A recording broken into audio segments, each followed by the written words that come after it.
be okay, if you did this right, it would be the scene in the kingdom in the walls of Jerusalem, and Mhm. everybody's face around them, and the priest would come up and he'd be like, "But sir, we have no knights," and like under knights, it would just say like SBRs, and But then without the apostrophe. yeah, without an apostrophe, and then he would we turn to have no everybody and he would be like, knights. "Everybody, kneel." It would just be like, and he would do the whole thing, and then All like, those with and then short guns the are kid's capable of face would be bearing looking them. up at him, and the kid's Kneel face on your would knees. say, you would say AR pistol, and when he smacks him, it would say SBR, and he would just be like, "Do you think just telling everybody that they're an SBR makes them an SBR?" And he goes, "Yes." Yes. And then Yeah. stand up. That would have been perfect execution of said meme, but instead they went with cringe from the 13th Warrior. All jokes aside, the brace thing is ongoing. We're not going to talk about it this week because we're all tired of it. But welcome to Gunday Brunch. I'm Caleb Giddings. I'm Keith. And I'm Jack. And so this week's episode, we're going to do a little bit of news. We're going to kind of roll around some topics. Truthfully, right before we got on, there was a bit of a discussion of what are we going to talk about this week. And we never really reached a consensus on that. So let's talk about the new Mandalorian trailer because that's out and that looks great. I mean, it's the show keeping Star Wars alive. I was told Andor's good. I need to watch Andor. Andor is good. Andor got a lot of praise, and it may actually swing me back into binge watching some Star Wars once I get off my gaming kick here. So what I liked about Andor as someone who watched the whole thing was, as I've gotten older, my favorite Star Wars stories are the ones that are more and more disconnected from the Skywalker saga, right? So like the further you get away from the Skywalker saga, the more interested I am. I think Mando does a really good job of balancing that by bringing in Luke occasionally and, just being like Jedi, but not like directly tied into it. Andor had like Blade Runner vibes. And it had like strong Blade Runner vibes. And I'm like, this is really like it shows the bleak dystopian existence that someone has living inside the Empire and you really get to watch kind of the beginning of a transition of the character from like, I'm just stealing for a living to hold on, these guys, I'm trying to do something about it. So, but also while killing people, there's lots of killing. Good.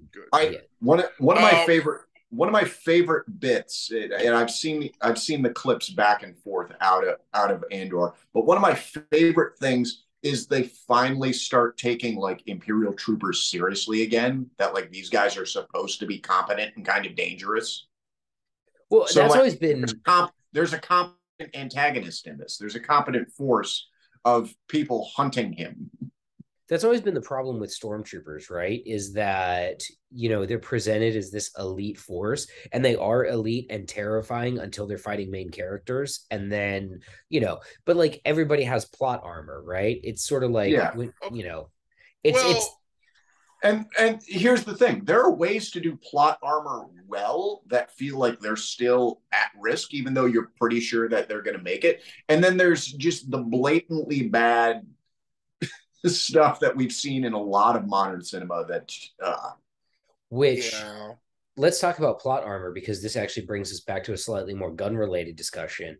John Wick 4, how many times will he receive an injury that would kill someone in this movie and basically shrug it off? Okay, so I would normally be like, okay, this is getting ridiculous, but also I keep seeing NFL players take hits that should put them on the injury list, and in fact they limp for 3 days and then suddenly they're playing at full capacity at the next game and the medical board is like, NFL, that man is legally dead. And he just ran a 98 that actually happened. That guy was legally dead. That's my point. Is like there's some medical stuff that's not being given to me, and that's my anger. It's not that I think we shouldn't be using this stuff. It's just why can Jack Clemens not get hold of it? Well, and that's why as an aside, I want, I would love to see like the all juiced Olympic Games where they just let these people Just do maximize Send it. all the performance enhancers, maximum level of every human performance chemical enhancer. enhancement. Yeah, I want to see like what is the wildest freak of nature that we can create with science. So we do have this, and it is the NFL. The drug testing in the NFL does not exist. Hang on, let me show you how they do the drug testing in the NFL. Would you please pee in this cup? Launch it over their shoulder, Yeah. like for real. I have Remember, kids, I don't have do fought, drugs in front of my eyes. right. I have fought several professional athletes from several different sports, and I'm gonna go ahead and tell you, baseball players, just just kind of in shape dudes. I Question. know I'm gonna. Yes. Wait, I have to pause this. Did you fight any baseball players from the 90s, though, during the juicing? No. Fucking Mark McGuire snatched McGwire. three baseball bats. Mark McGuire would have punched me, and I would just be a memory. I will. How do I say this without saying his name? I'm not gonna have to give. I'm not gonna give any details, but I will say that That's I have fine. fought a very prominent member of the National Baseball Association.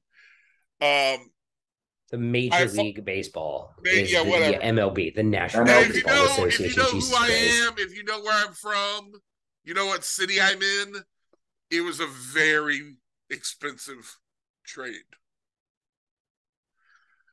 From that, basketball players are just really tall, but they're kind of ungainly. The one exception is Shaq, who is a deputy in my town and terrifyingly big. I've not fought Shaq. I couldn't. He would hurt me. Shaq. I feel like LeBron would probably, however you feel about Braun, that is a big guy. Like he is big and beefy. Bro, I never really paid attention to how big Shaq was on the court and how he is just not playing the game of basketball the same way. No, he was brutalizing those dudes. No, he just moves, exists, and people either move away or die. And that dude's cardio game was strong. Dude, Shaq, I don't think people give Shaq credit for being the great player that he was. But back to your point. So then you fought some NFL players, and it was like fighting tigers. Yeah, no, they're not humans. They very explicitly tried not to hurt me. And we're clear about that. They were like, hey, calm down. We don't want to hurt you. And I'm like, I'm being hurt right now. You're like, I don't want to be hurt. It's part of the please don't hurt me. Two men picked me up and put me against the wall while the rest did what they did. And I was like, okay, I'm going to stop now. Whee! And you guys have fun. When Jack says picked him up and put him against the wall, we're talking probably in like a toddler-like manner. No, like, they literally like underneath both arms, they just like whomp. And I'm like, you're like, hold on, what I'm doing to people? I'm a very large man, and you guys are lifting me like it's not a big deal. So yeah, the NFL. If you want to see what maximum human performance currently by science, it's probably the NFL. I would agree with that. I mean, look at, if you look at a defensive lineman or let's look at an O lineman. An offensive lineman from today is rocking like 15 to 20% body fat. They're running a 40 under 5 seconds, and they can bodily grab another 300-pound man who is just as fast and just as strong as them and grapple with them and then maybe throw them to the ground. Hey, and you want to know what's something that we can tie this into the whole, like, kind of close to our show? 9mm still kills those dudes. Yay! Yeah. Guns. I know there's going to be some guy like, I hate sports ball. All right, cool. I'll throw you a little. Those Super Bowls in 2 weeks. Screw you. Yeah. We didn't tell you what the show would be about. There, I said a gun thing. But it does. Stop talking about how you need a 10mm for big guys. It's dumb. You don't need a 10mm for anything smaller than Grizzly. And they don't load 10mm up to They don't load 10mm up to it anymore. I mean, some people do. If you want to like get a spicy 10 millimeter, you can go to our friend's Buffalo Bore out there, and you can really experience what it is to hate. That's not regular ammo. That's just like loading the science 80s into a magazine. Like it is. each round is just another like bit of the Miami Vice soundtrack. Dude, let's talk about boutique ammunition manufacturers here for a minute, because there are. What's the most boutique ammo you carried? So interestingly, I guess probably that I have ever carried, or that I would currently carry. That you ever carried, like I carried Glazer safety slugs. Oh, nice. I carried never got to safety slugs. I carried 357 Magnum Glazer safety slugs because they would explode in a man's chest with a devastating wound fucking channel or some damn thing. Remember the advertising around RIP ammo? I had three 23 round mags full of Corbon DPX. DPX wasn't okay, but DPX wasn't okay. Bro, DPX was so cool looking, because if you looked at that thing, it was like all hollow. The DPX cavity looked like you could pour some warm water in it and take a bath. You could. So now here's one of the distinction that I want to draw, because both of those are boutique rounds, but DPX is a legitimate self-defense round. Like if you're carrying that all copper hollow point, yes, it's going 100 million feet per second. That will actually meet or exceed the FBI standards. I just can't believe you had 323 round mags of it. The fuck were you doing? Robbing people for their money? Don't answer that. The secret ingredient is crime in Minecraft. Jack's like, under advice of counsel? Under advice of counsel? I'm no longer allowed to talk to Caleb. So, it's funny because, like, when you talk about, boutique manufacturers, because they're still, I think RIP is still around. G2 is still around. RIP is still around. If you made all right, let's make a list of, like, our boutique ammo manufacturers. So, obviously, you've got Buffalo Bore. I would consider them boutique, but legit, right? Like, Buffalo Bore they not only have a niche they've made, they succeed in that niche very well.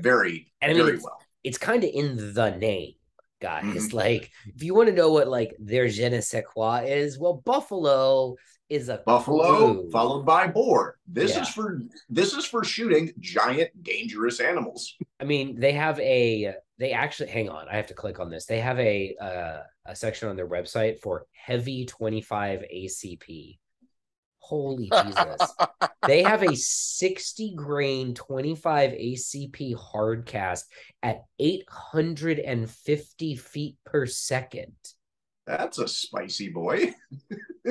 I don't think I'd want to shoot that out of like any currently manufactured 25. Like, could you imagine some dildo loads that into like a 100-year-old Savage 25 ACP? One of the little tiny 5-shot auto loaders. Man, although I wish I'd been carrying that in my Jetfire way back in the day. That would have been. But like, so here's an example, guys. So that is an example of Buffalo Bore. Here's like a more like normal earth example of them. They're 38 Special Plus P Outdoorsman. It's 158 grain hard cast Keith semi wad cutter going 1,250 feet per second out of a 4-inch barrel. That is a 357 Magnum in a 38 special case. That is what Buffalo Bore is all about. They are about wrecking that round. So I've actually shot that round at a block of ballistics gel. It went all the way through, it next did. So I put another block of ballistics gel behind it, and it went most of the way through that one and stopped at the back of the second block, and I could like squeeze it like a pimple, and the round just went and just plopped out. I was like, flock. Yeah. So that round goes hard. All right, so that's one. I would say they're boutique but legitimate. You've got you obviously have G2, which is boutique and garbage. You have just because you're unique does not make you useful. Yeah, you have Lehigh Defense, I think, is another Lehigh. That is what I was thinking. Yep. I was trying to sit here and think about like what was that crazy 5.56 that I used to like have a little bit of. When Lehi is interesting they also did like a super high velocity 9mm, didn't they? It was super light and then well, 2,000 feet a second. My buddy has some, and anytime that I borrow his Glock 43 because we need it for pictures, because we don't have a Glock 43, we have everything else under the sun, but we don't have that gun that goes in a lot of holsters we have to photograph. So I borrow it, and he'll just hand it to me, and I'm like, "Are you still using these super speedy little bastard bullets?" And he's like, "Yeah." I'm like, "Don't you work in a ballistics lab?" Lehi is interesting because they're one of those companies that makes products that are both like, and all they make now, it looks like all they make now is bullets. They quit being in the loaded, the speediest bullet club. Yeah. Well, no, they stopped being in like the fully prepared ammo, and now because all they make is solid copper bullets, right? And they've got some weird. So I guess we'll remove them from the ammo manufacturer. But I remember they were the ones who did the 90 grain extreme penetrator, where like the bullet's like a cross shape and it's got like cantilevers on it, and I'm all, so it's an FMJ that spins more. Like, that was a weird one because I knew people who would swear by it, and I'm like, it's a 90 grain FMJ. You might as well shoot him with the 380. So let's talk like this occasionally comes up where military dudes will be like, I don't really care if I use hollow points or not. What I don't think a lot of people get is military 9mm is fucking ridiculously hot. It's 124 grain and it's loaded spicy. It's submachine gun ammo. It's very close to, so the stuff that we used for the longest time at actual manufacturer pressure is much closer to plus P plus than it is to, regular like 124 grain white box. Yeah, so I've made the point that like whenever that comes up and somebody's like, "Oh, the military guy doesn't know what he's talking about," I'm like, hold on. I'd rather have hollow point, but if I can't have hollow point super fast, might get the job done. Speed and mass do be better than no speed, no mass. Well, the other problem too is, so this has been an interesting thing that I've observed, obviously being on the revolver side of things, is like, I will actually carry the Federal 158 grain lead round nose, not because I think it's the best 158 grain bullet, but because out of my gun, they hit to the sights, and in all of the ballistic testings I've seen with them, they will yaw 180 degrees and travel ass first like a wad cutter. So that's cool. Do I wish that there was a 158 grain bullet that would reliably expand out of these guns while still providing minimal recoil? Yes. And if that existed, that's what I would carry. But I think a lot of this conversation has gotten lost in, especially because we're in like this wild world now where people are carrying 22s, which, by the way, you know who makes a great 22? Taurus USA, the new TX22 compact, available now on guns.com.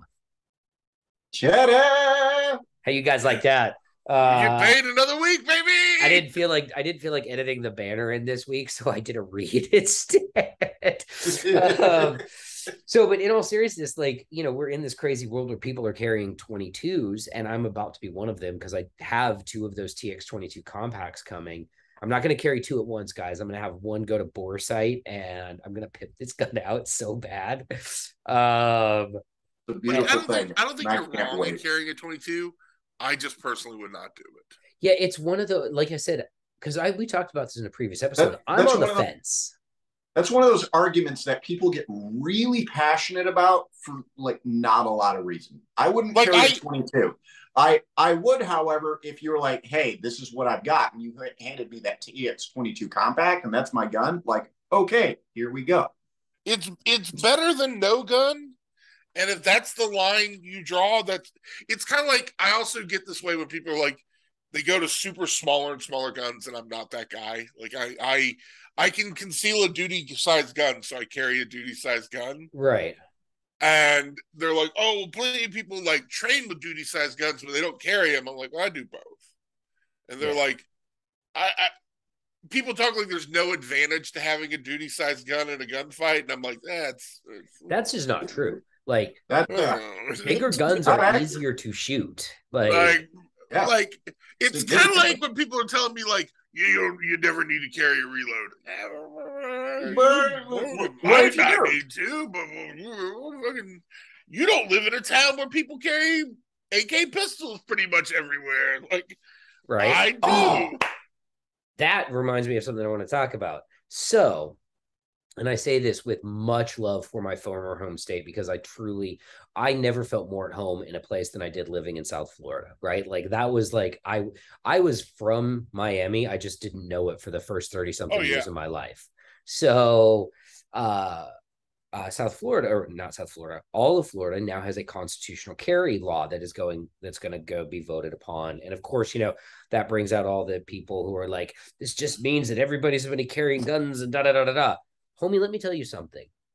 There has never, ever been a case where passing this law would just make the law match the reality of what's happening already, more so than with Florida.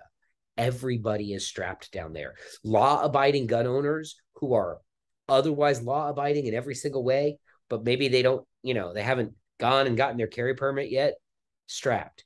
People who maybe aren't so law-abiding, strapped. People with carry permits, strapped. And like, Florida is one of the few places I lived where people with carry permits would actually carry their guns on the reg. I met more people in Florida who had carry permits. I'm like, oh, what are you carrying today? And they would be like, oh, here's my, da da da. And I got a Draco in the fucking truck. And I'm like, okay, we live in the same neighborhood. We're homies now. Yep. I don't think people remember this, but 40 years ago, they on the regular had machine gun fights in the streets of Miami. Yeah, I don't mean like, guys, I know it's all you ever back. Thank you, wish.com. Yeah, there was like they shot up a liquor store and found a cartel's worth of machine guns in it. Like in a moving truck in a parking lot after a cartel hit. And people want to think that's gone, that's over. It ain't. Miami is the reason for the 1986 machine gun ban. Yeah.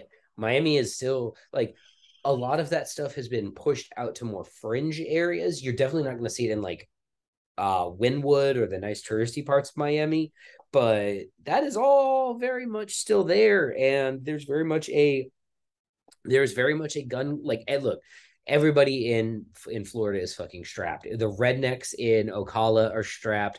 The Cubans in Miami are strapped. Everybody, the college kids in Tampa are also strapped.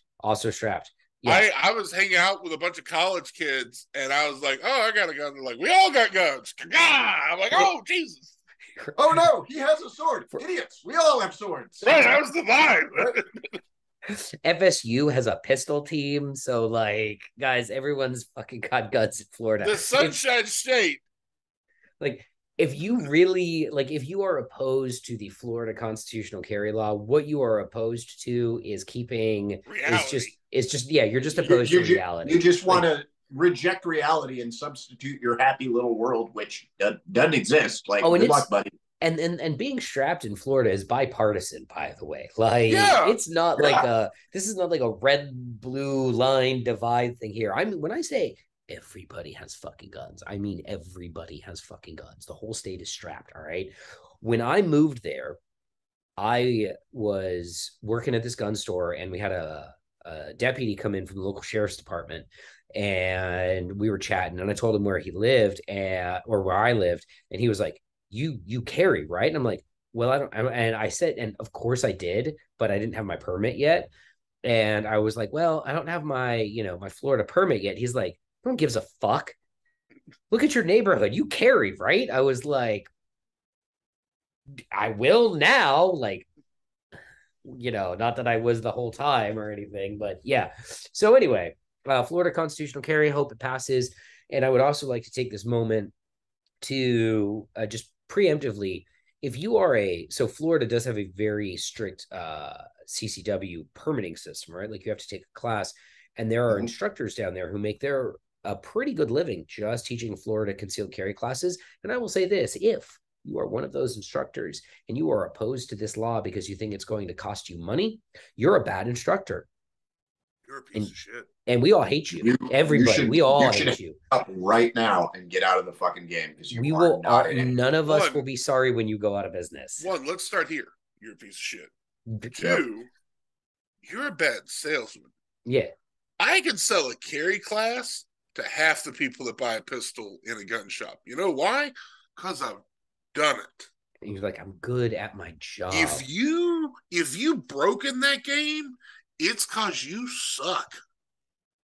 Yeah, I mean, look, it's not like if government mandate is the only reason that your income stream continues, you're really bad at it. You're bad at your job. You suck. You're bad at your job. Bruh, I want you to imagine like we're all sitting at a bar and there's an imaginary fourth guy who's like, yeah, I'm teaching nation to go keep it. It's just like dog pile immediately. We just beat him up. Like we roll initiative.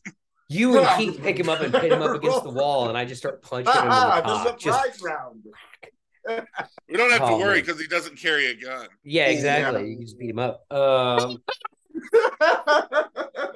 So, the money in his wallet is free. You can just take it. What's he gonna do? Well, you see, he's been trying to bring a gun to market for 10 years. Oh man, I wasn't gonna say anything about that. I correct my statement. There's no money in his wallet. It's not free. It doesn't exist. Did any of you guys go by where that gun was on display? Because as it turns out, so I did. So I got one day where I could wander the show floor, and I actually ventured across. So I went down to the sex dungeon for a little bit to say hi to some people I knew that were going to be down there. Then I was like, let's go across the street, like cross into this Caesar's Forum and see what anything across that bridge is dead to me. I did. So I crossed the bridge. Well, Ruger was over there and I wanted to go see a friend of mine who works for, Okay, hang on. So this is I need to very clearly state this. This is a rumor.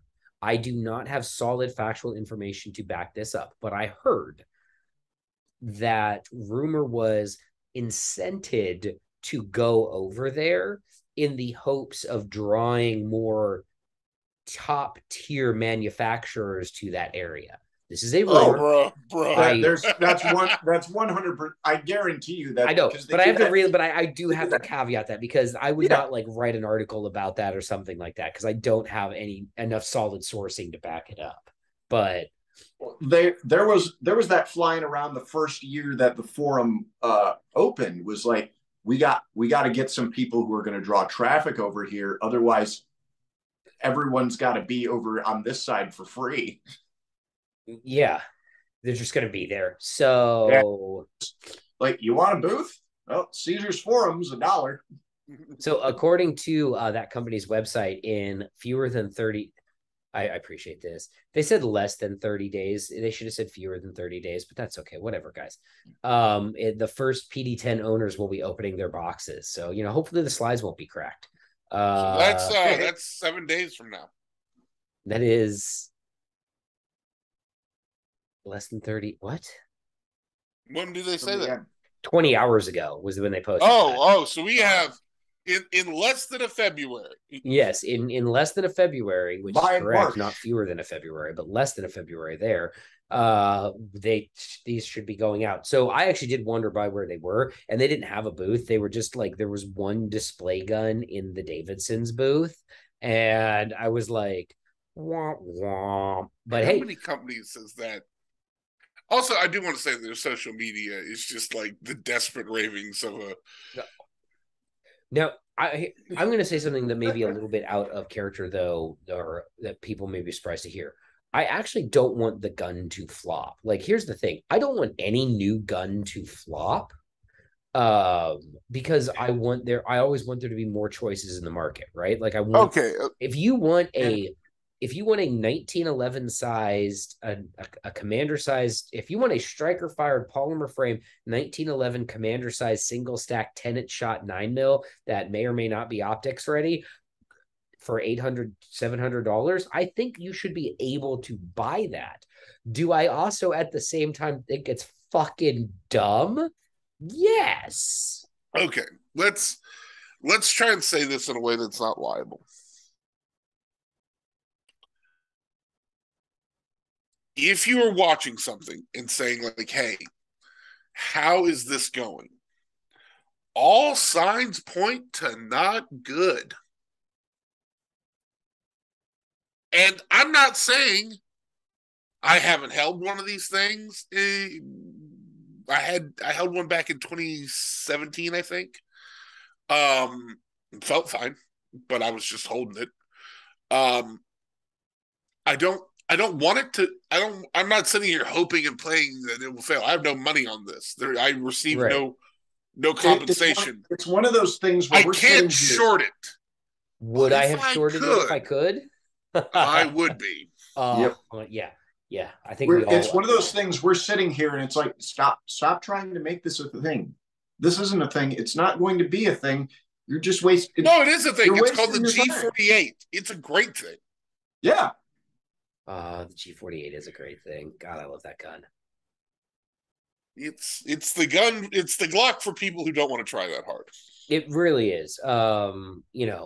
What else? What else is good in that G48 size frame? Maybe something that's made by Taurus USA, the GX4XL, optics ready from the factory with 11 or 13 round magazines, available on guns.com. Two reads. We did it. Two reads. One ad, one show. Oh man. Anyway, a commander size 1911 is actually in that size. Oh man, I love a commander. Like one of the first guns that I had. I don't know about you guys. I've sold a lot of guns. I've sold so many guns that I'm surprised the ATF has never showed up at my house to be like, "Why are you selling so many guns, fool?" But I actually have an answer for that, and if you would like to know, it's because I buy them. And then I forget that I own them and they sit in the back of my gun closet. And then 6 months to a year later, I'm like, I could turn this into a case of 9mm. So I sell it on Gunbroker and turn it into a case of 9mm. That's pretty much how that one goes. Ladies, gentlemen, watchers of the show, do you suffer from gun ADD like we do? It's bad. Do you flip around things in 60 to 90 days because you go, ooh, shiny? And then in 60 to 90 days, you once again go, ooh, shiny. Right. You want a new ooh, shiny. And you're like, well, if I sell old shiny, which is no longer shiny, now dusty, then you get new shiny. I am here to tell you, there's no help. There's no. This is just your life forever now. This is it. I'm glad I'm not into something like really expensive, like fucking cameras. Jesus Christ. Jeez. Oh, cameras. Try cars. I will tell you guys this. If I had the financial means, I would be into cars. I would buy a second house, gut it, and turn it into a display for my cars. But that's not what we're talking about. We're talking about I had a Commander size 1911. That is one of the guns that I really genuinely look back on selling and go, shit, I wish I hadn't sold that gun. Because you cannot. This was a limited run made by a company called Para USA that the youth out there have probably never heard of. I know. I was talking about them on a podcast the other day, and I was like, and I didn't know for sure if they had sort of survived all the Cerberus nonsense. Their Wikipedia page says Para USA was an American firearms manufacturer, and I was like, rip. Pouring out for the homies. I mean. That is we could do a whole podcast on how Cerberus destroyed a bunch of like pretty decent brands. It was like some sort of hellhound. 70. How? Yeah. Hey, but at least Remington in its current form, it seems to be doing pretty okay. So like and bless up on Ruger buying Marlin, because if that still wasn't the best acquisition in the firearms industry I can remember in the last 10 years. All right, guys, that was a good episode. We have managed to cover a whole bunch of topics. I don't know what I'm going to call this episode. The nonsensical ramblings of three men. Three senile elder millennials talk about a lot of senile stuff. Elder millennials. There it is. Senile elder millennials. All right, guys. Thank you so much for listening. Please make sure you like, share, subscribe, kidnap a Guatemalan child and force him to listen to this. Don't do that last one. That's a crime. We will be back next week with a new episode.